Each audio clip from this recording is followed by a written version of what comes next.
My wife wanted a 90-day separation. I agreed and started planning my future. When she found my list of women, she felt cheated. My name is Dane Reynolds. I'm 44 years old, and until 3 months ago, I thought I had it all figured out. I owned Reynolds Commercial Electrical, the largest commercial electrical contracting company in the greater Phoenix area. Started it from nothing 12 years ago with a beat-up truck, a toolbox, and more determination than sense. Now we were pulling in $7 million a year, handling contracts for shopping centers, office buildings, even a new hospital complex downtown. I married Danielle Hammond 20 years ago when I was 24 and she was 20. She was studying accounting at Arizona State. I was working for someone else's electrical company, dreaming about the day I'd have my own. We were young, broke, and stupid in love. She believed in me when nobody else did. Stuck with me through the lean years, the failed business loan applications, the weeks when we lived on ramen and hope. We had 2 kids. Tyler turned 17 last month, a smart kid who wanted to study engineering at UCLA. Madison was 15, all attitude and ambition, talking about becoming a lawyer. Good kids. Great kids, actually. The kind that made you believe you'd done something right in this world. Danielle had gone back to work part-time about 5 years ago, doing bookkeeping for a few small businesses out of her home office. Said she needed something for herself, something beyond being Mrs. Reynolds and the kids' mom. I got it. Encouraged it, even. Thought it was healthy for her to have her own thing going. What I didn't know was that finding herself had become code for something else entirely. It started small. She joined yoga class. Fine. Then it was girls' nights out with Brianna Morgan, her twice-divorced friend who seemed to view marriage like a rental car, something you returned when you got bored with it. Still fine. I trusted my wife. 20 years of marriage had to count for something. Then came the complaints. Our life was too predictable, too comfortable, too safe. She felt like she was living in a routine that someone else had written for her. Dane, when's the last time we did something spontaneous? She asked one night in February, standing in our kitchen with her arms crossed. When's the last time you surprised me? I looked up from the contract I'd been reviewing. I bought you those earrings you wanted for Valentine's Day. She shook her head. That's not what I mean. Everything is just so planned, so expected. Don't you ever feel like there should be more to life than this? More than what? I spread my arms. We have a beautiful home, healthy kids, financial security. I built this for us, Danny. This is the more we always dreamed about. But that wasn't the answer she wanted. I could see it in her eyes, that distant look, like she was already somewhere else in her mind. The real conversation came on a Tuesday night in late March.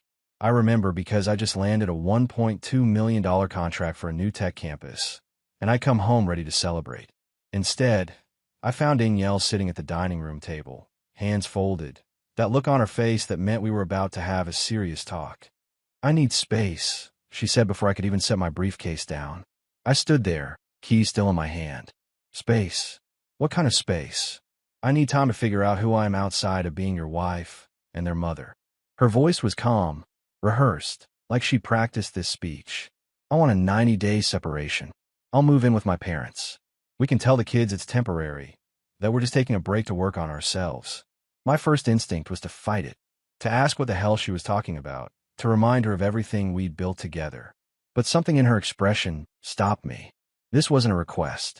This was a notification. If that's what you need, I heard myself say, my voice surprisingly steady, then I won't stop you. She blinked, clearly not expecting that response. Just like that, you're not going to fight for us. I set my keys down slowly, meeting her eyes. You just told me our marriage feels like a prison, Danny. If my love is a cage to you, then what exactly am I supposed to be fighting for? The next morning, I did what I always did when faced with a problem. I made a plan.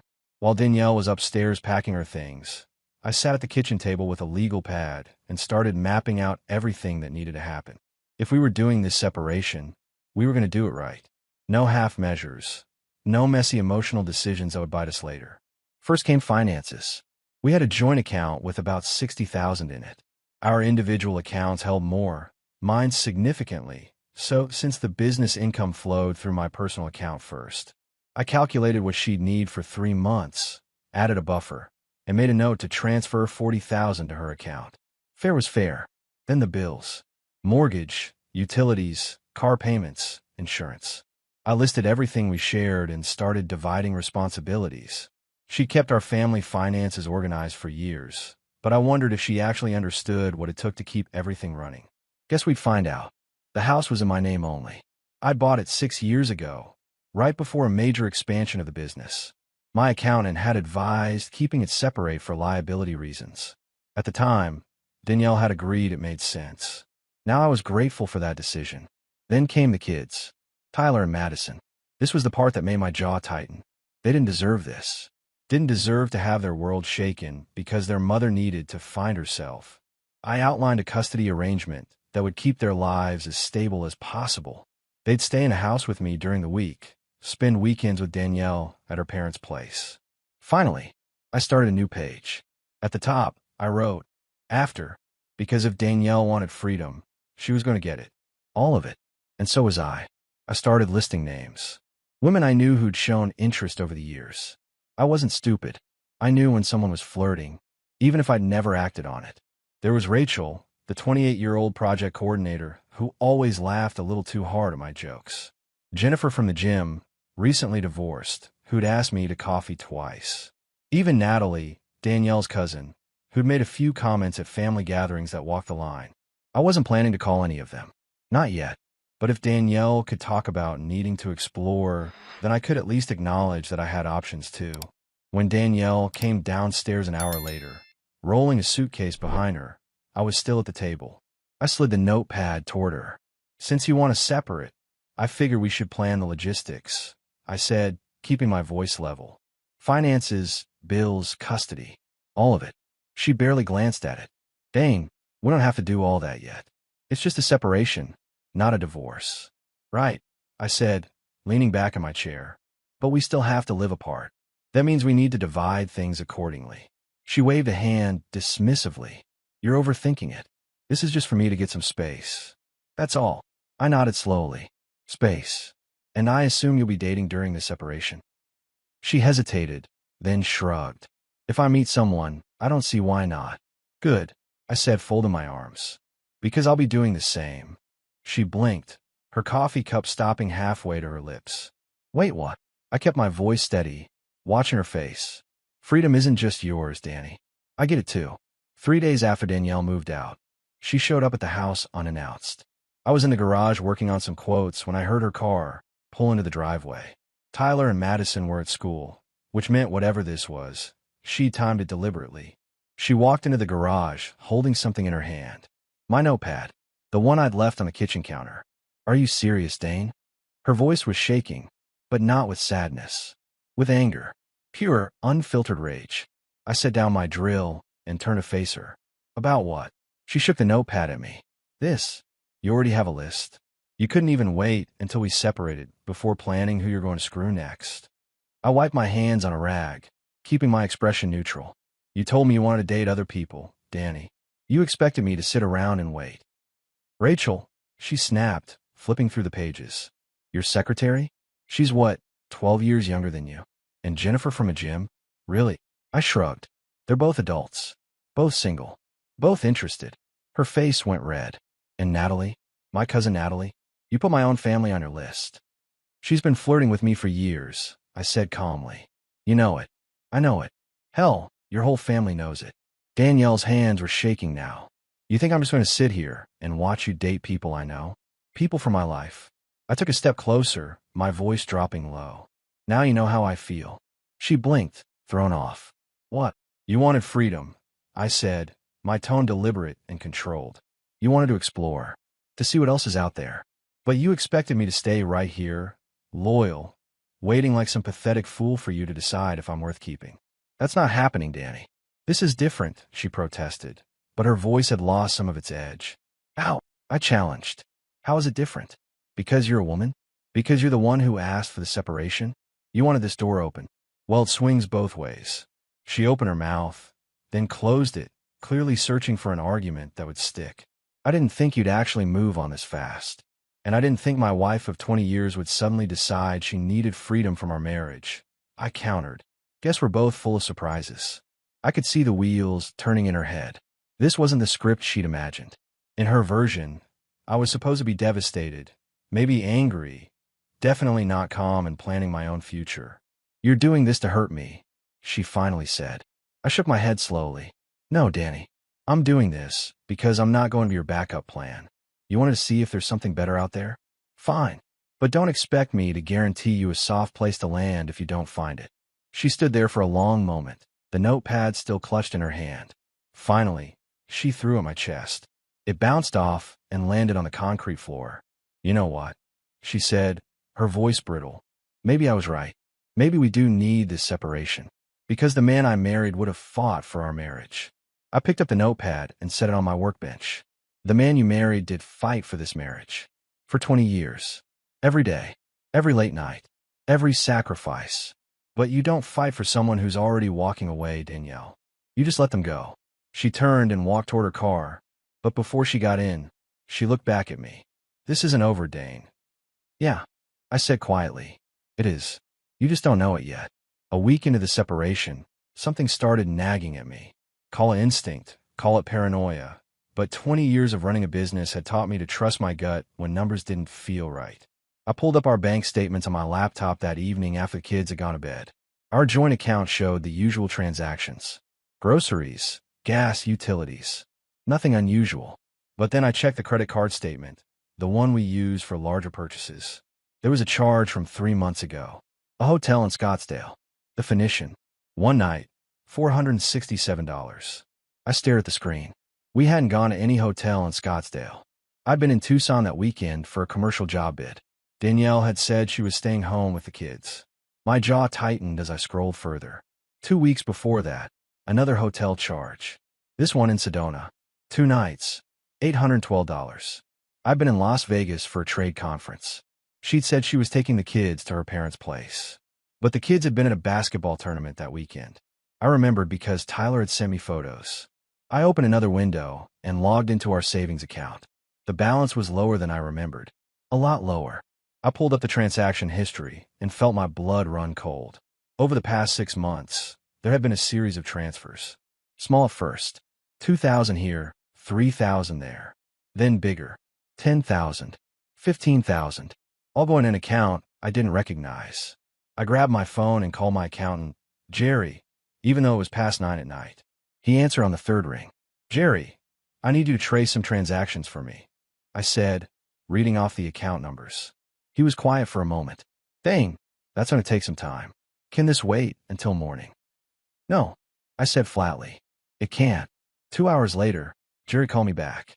"The account belongs to Brianna Morgan. You know her. Brianna, Danielle's twice-divorced friend. The one who'd been pushing this whole separation idea."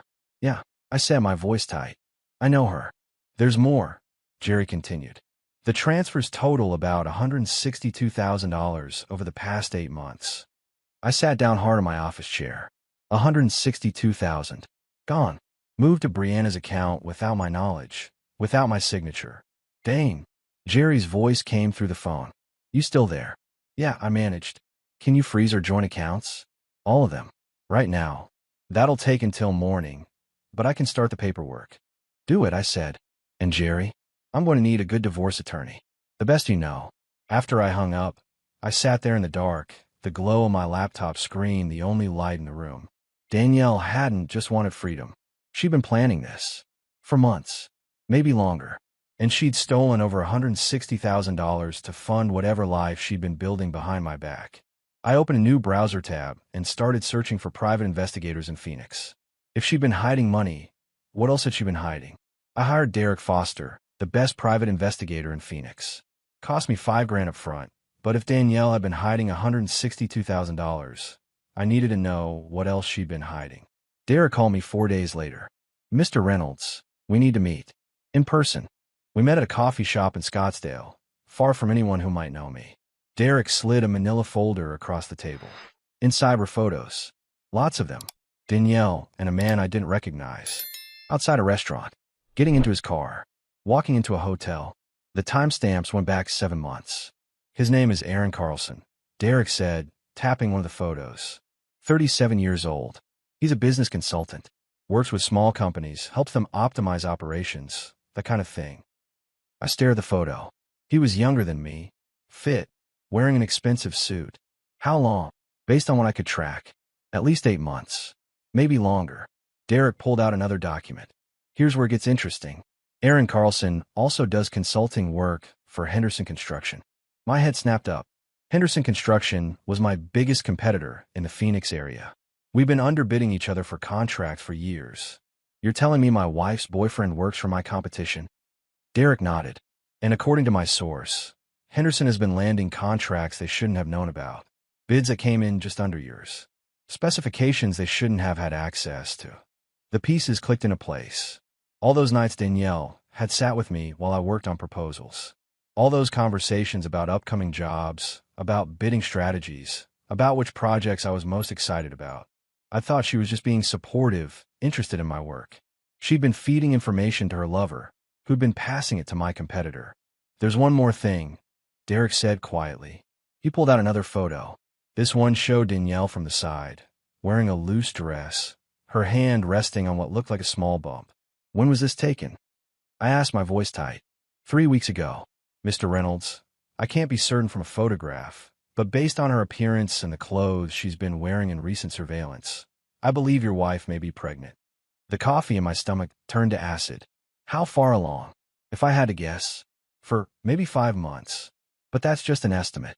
I did the math in my head. 4 to 5 months ago, Danielle and I had barely been intimate. Maybe once, possibly twice. We'd both been busy, stressed. I thought it was just a rough patch. But 4 to 5 months ago, based on Derek's timeline, she'd been deep into her affair with Aaron.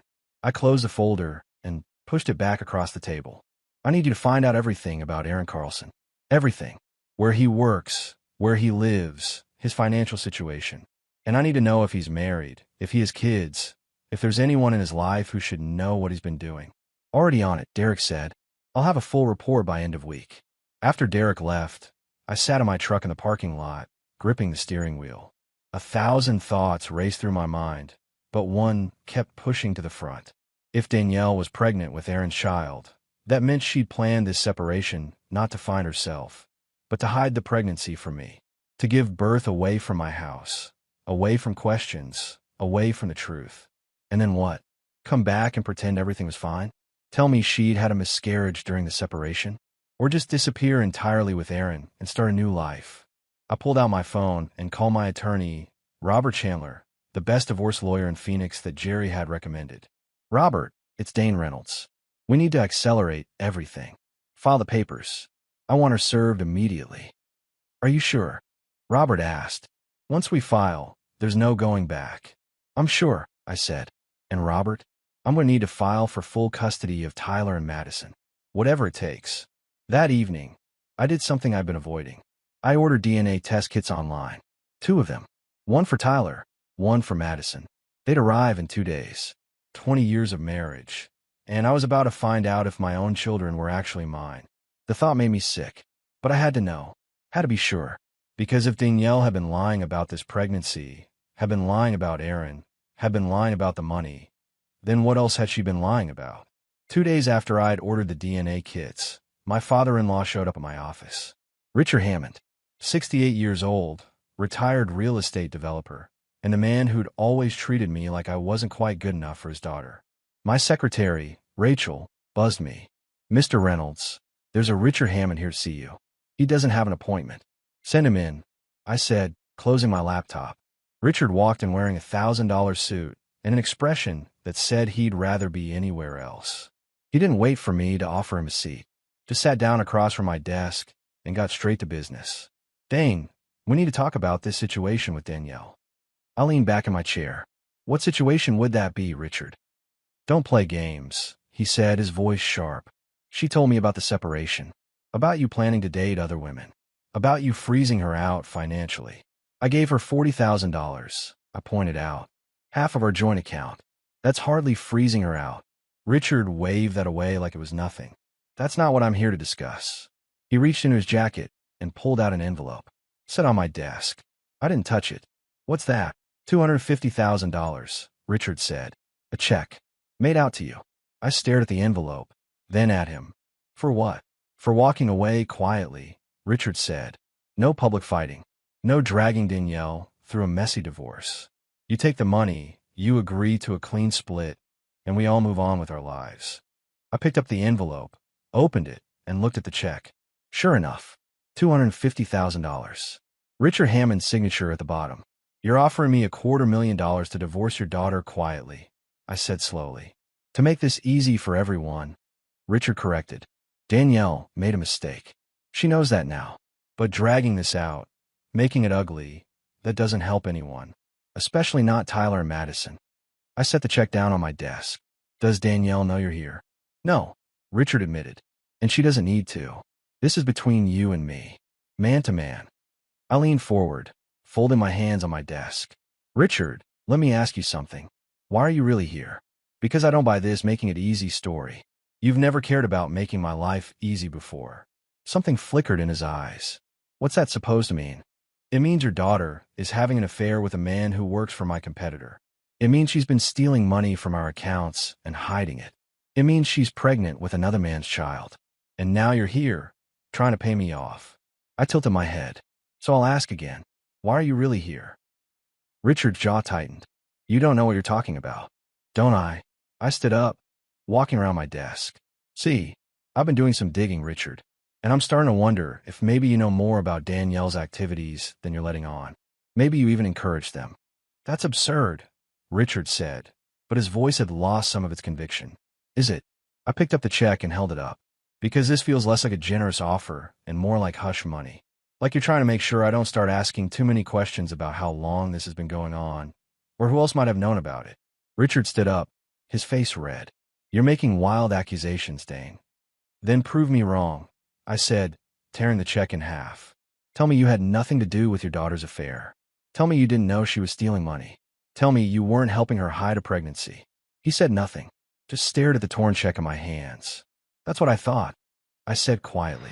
You can show yourself out, Richard, and you can tell Danielle that I'll see her in court. After he left, I sat back down at my desk and pulled out my phone. I took a photo of the torn check and sent it to my attorney with a message. Father-in-law, just try to bribe me. Document everything. Then I opened my drawer and pulled out the DNA test kits that had arrived that morning. Tonight, after dinner, I'd talk to Tyler and Madison. This was going to hurt them, but they deserve the truth. Whatever that truth turned out to be. Derek Foster called me the next morning with information that made everything click into place. I found a connection between Richard Hammond and Aaron Carlson, he said without preamble. And it goes deeper than I thought. I was in my truck, heading to a job site, but I pulled over immediately. I'm listening. Richard Hammond owns a property management company, Hammond Real Estate Holdings. About 2 years ago, he brought in a consultant to help streamline operations. That consultant was Aaron Carlson. So they've known each other for 2 years, I said, my grip tightening on the steering wheel. It gets better, Derek continued. During that consultation period, Richard introduced Aaron to Danielle. Told her Aaron could help with her bookkeeping business, give her advice on expanding. They started meeting regularly for business consultations. I felt my jaw clench. Richard set them up. That's my assessment. And here's where it gets really interesting. Remember Brianna Morgan, the friend who's been pushing Danielle toward divorce. The one whose account has my money in it, I said coldly. Right. Well, Brianna Morgan has been in a relationship with Richard Hammond for the past 3 years. She's his mistress. He pays for her apartment, her car, gives her a monthly allowance of about $5,000.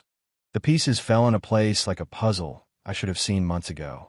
Richard was having an affair with Brianna. He set up Danielle with Aaron. Brianna pushed Danielle to ask for a separation. And during that separation, Danielle planned to give birth to Aaron's child away from you. Then either come back claiming it was yours or disappear with Aaron entirely, Derek finished. Either way, Richard gets what he wants. Which is what? I asked, though I was starting to understand. You out of the picture, Derek said simply. Think about it. Richard never approved of you. Blue-collar guy, worked with your hands, not from the right social circle. But he couldn't just tell Danielle to divorce you without a good reason. So he created one, set her up with Aaron, let nature take its course, then had Brianna convince her she deserved better. I sat in my truck, engine idling, trying to process the magnitude of the betrayal. My father-in-law had orchestrated the destruction of my marriage, had introduced my wife to her lover, had paid his own mistress to convince my wife to leave me. There's one more thing, Derek said quietly. I traced the money Danielle transferred to Brianna's account. Most of it has been moved again to an offshore account in the Cayman Islands. Joint account, registered to Richard Hammond and Brianna Morgan. He's been stealing from me through Danielle, I said, the realization hitting me like a freight train. Using her to siphon money, then hiding it offshore. That's what it looks like. And I'm guessing he planned to use that money to fund Danielle and Aaron's new life together. Make sure his daughter was taken care of after you were out of the picture. I closed my eyes, taking a deep breath. Can you prove all of this? I've got bank records, property documents, emails between Richard and Brianna discussing you and Danielle.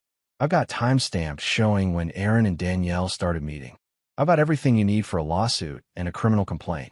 Send it all to my attorney, I said. Every single piece of evidence you have. Already done, Derek replied. And Dane, I'm sorry. I know this isn't easy to hear. After I hung up, I didn't move for a long time.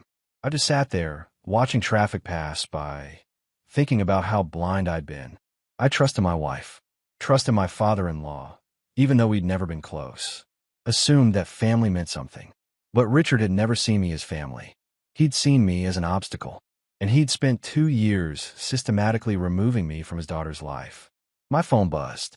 A text from my attorney, Robert Chandler. Got the files from Foster. We need to meet. This changes everything. I texted back, tomorrow morning. And Robert? I want them all. Divorce from Danielle. Criminal charges against Richard for fraud and embezzlement. Civil suit for the stolen money. All of it. His response came back immediately. Consider it done. I started my truck and pulled back onto the road. There was a family dinner tonight at Richard and Patricia's house. Danielle would be there. Brianna would probably be there too, playing the supportive friend.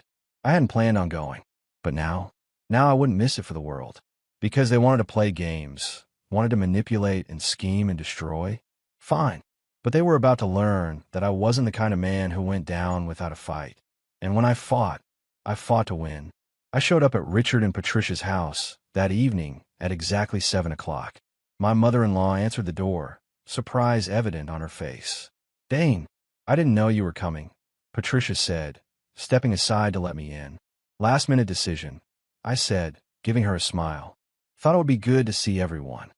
The dining room was full. Richard sat at the head of the table. Danielle was there, looking uncomfortable. Brianna sat next to her, playing the supportive friend. Natalie, Danielle's cousin, was across from them. Tyler and Madison were at the far end, both looking up in surprise when I walked in. Dad, Tyler said, what are you doing here? Your grandfather invited me to family dinner, I said, even though that was a lie. Couldn't miss it. Richard's face had gone pale. Dane, I don't think. Oh, don't worry, Richard, I interrupted, taking a seat directly across from him. I'm not going to cause a scene. I just wanted to have dinner with my family. That's still allowed, isn't it? Patricia brought out the food, clearly sensing the tension, but not understanding it. We served ourselves in uncomfortable silence. Tyler and Madison kept glancing at me, questions in their eyes. Finally, Danielle spoke up. Dane, we should talk. About everything. Sure, I said pleasantly. What do you want to talk about? The separation? Your relationship with Aaron? Or maybe the $162,000 you stole from our accounts? Patricia dropped her serving spoon. The clatter echoed in the suddenly silent room. What are you talking about? Danielle said, her voice shaking. I pulled out my phone and set on the table. I'm talking about the money you transferred to Brianna's account over the past 8 months. The money that's now sitting in an offshore account in the Cayman Islands. Registered to Richard and Brianna. Patricia turned to her husband. Richard? What is he talking about? Richard's face had gone from pale to red. Dane, you have no idea. No idea about what? I interrupted. About how you introduced my wife to her lover 2 years ago. About how you've been having an affair with Brianna for 3 years. About how you orchestrated this whole separation so you could get me out of the picture. Natalie gasped. Uncle Richard, is that true? It's not what you think, Richard stammered. I turned to Danielle. And you're pregnant, aren't you? About 5 months along. Aaron's baby. Patricia's hand went to her mouth. Madison started crying. Tyler just stared at his mother, betrayal written all over his face. Danielle started, but no other words came. You what? I asked, my voice still calm, still controlled. You were going to give birth during the separation and pretend it never happened? Hand the baby over to Aaron? Or were you just planning to tell me it was mine? Brianna stood up. Danielle, we should go. Sit down, Brianna, I said sharply. You're not going anywhere. Not until everyone here knows exactly what you did. How you convinced my wife to destroy our marriage while you were sleeping with her father. How you helped steal my money so you and Richard could run off together. Patricia turned to her husband, her voice breaking. Richard, tell me this isn't true. Tell me you didn't do this to our daughter. To Dane. To this family. Richard said nothing. Just sat there, his hands gripping the edge of the table. I stood up, looking down at all of them. I filed for divorce this morning. Full custody of Tyler and Madison. I also filed criminal charges against Richard for embezzlement and fraud. And I'm filing a civil suit to recover every dollar that was stolen, plus damages. I turned to Danielle. You want a freedom? Congratulations. You're about to have more freedom than you ever imagined. Freedom from our marriage. Freedom from our home. And if the DNA tests I'm running on our kids come back the way I think they will, freedom from them too. DNA tests. Danielle whispered. Did you really think I wouldn't check? I asked. After everything else you've lied about.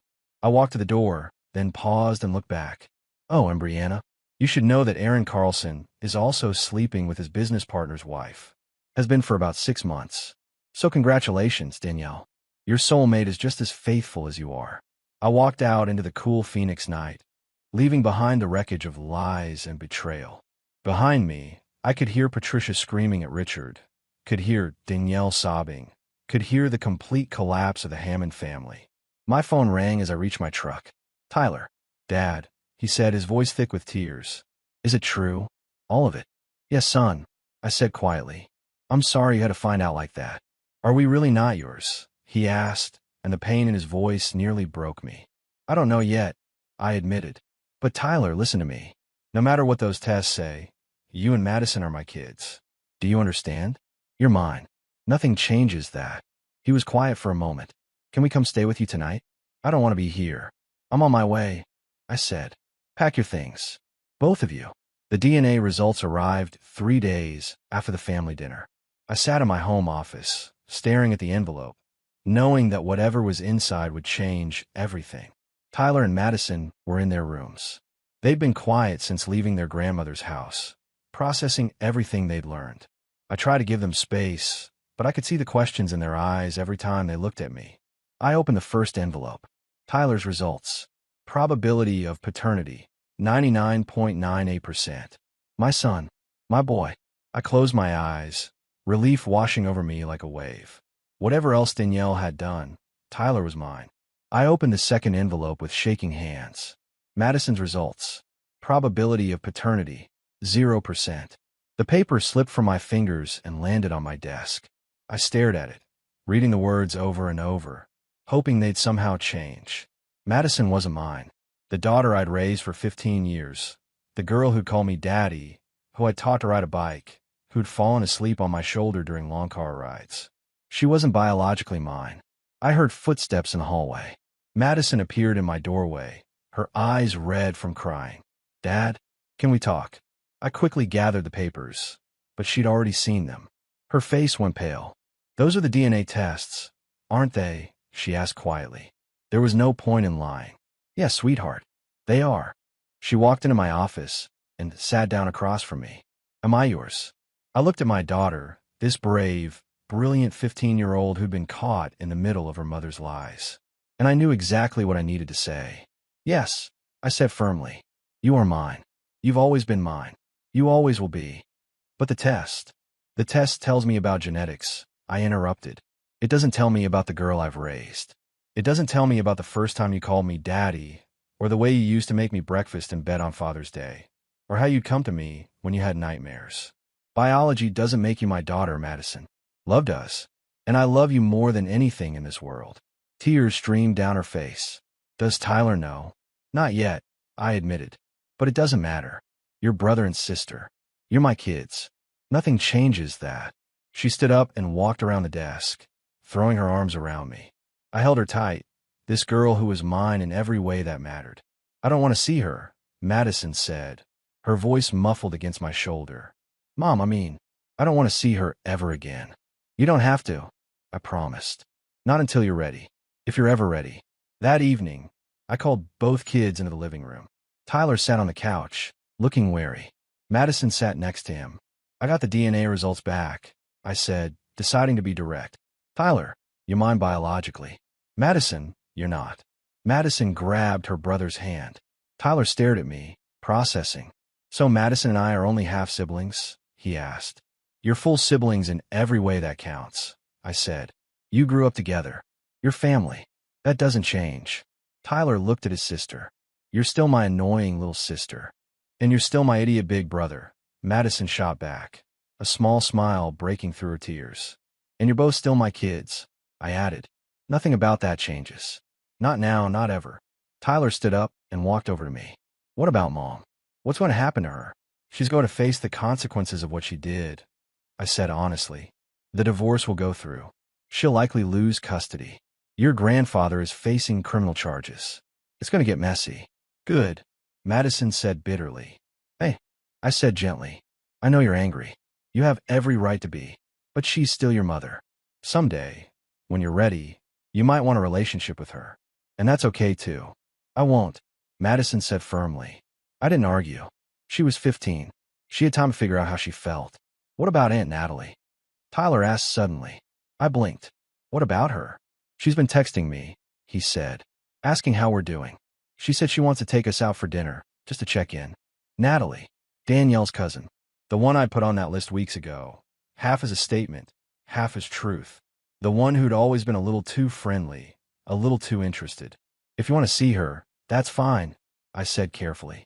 She said she wants to see you too, Tyler added, a knowing look in his eyes. Said she has something important to talk to you about.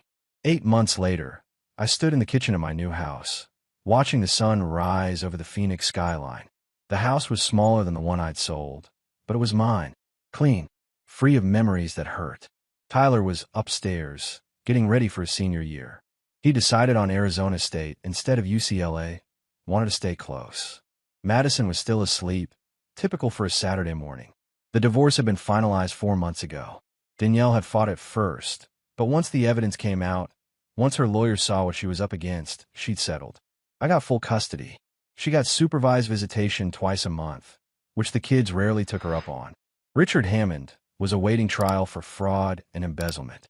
The offshore account had been frozen, the money recovered. He'd aged 10 years and 8 months, his empire crumbling around him. Patricia had filed for divorce, taking half of what was left. Brianna Morgan had disappeared. Last I heard, she'd moved to California, living off whatever money she'd managed to hide before the accounts were frozen.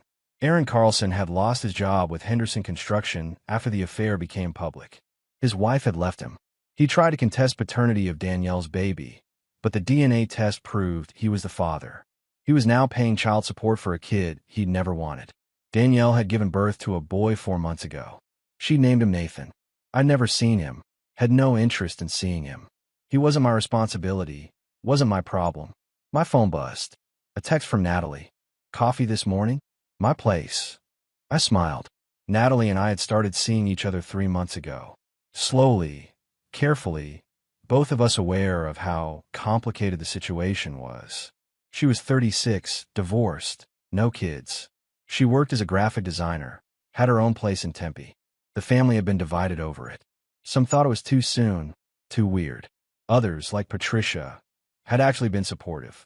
If anyone deserves happiness after what my daughter did, it's you, she told me. Tyler and Madison liked her. That was what mattered most. I texted back, see you in an hour. As I poured my coffee, I thought about everything that had happened. A year ago, I'd been a man who thought he had it all figured out. A successful business, a stable marriage, 2 great kids. Now I was divorced, my father-in-law was facing prison, and one of my kids wasn't biologically mine. But somehow, I was happier than I'd been in years. Because I'd learned something through all of this. I'd learned that you can't build a life with someone who doesn't want to be there. You can't force loyalty, can't manufacture respect, and you definitely can't make someone appreciate what they have until it's gone. Danielle had wanted freedom. She'd gotten it. And in the process, she'd lost everything that actually mattered. Her kids barely spoke to her. Her father was going to prison. Her lover wanted nothing to do with her. And she was raising a baby alone, living in a small apartment paid for by court-ordered support from me. As for me, I had my kids. I had my business, stronger than ever. I had a woman who chose to be with me, not because she was trapped, but because she wanted to be. And I had myself.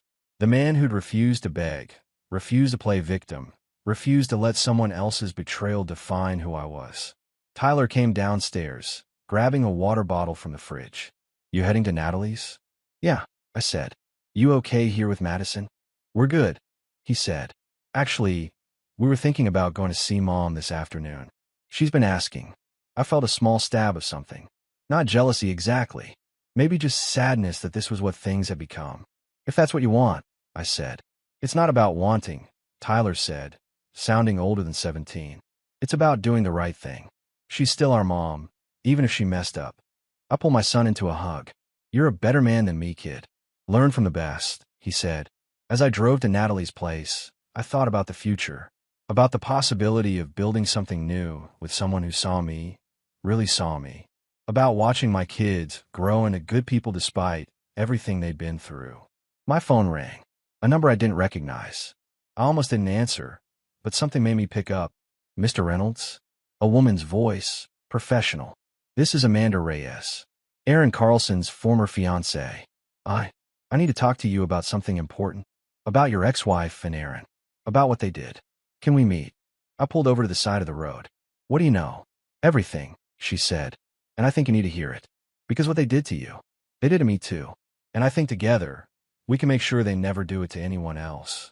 I sat there for a moment, then made a decision. "Text me a time and place. I'll be there." Because some stories don't end when the divorce is final. Sometimes they're just beginning.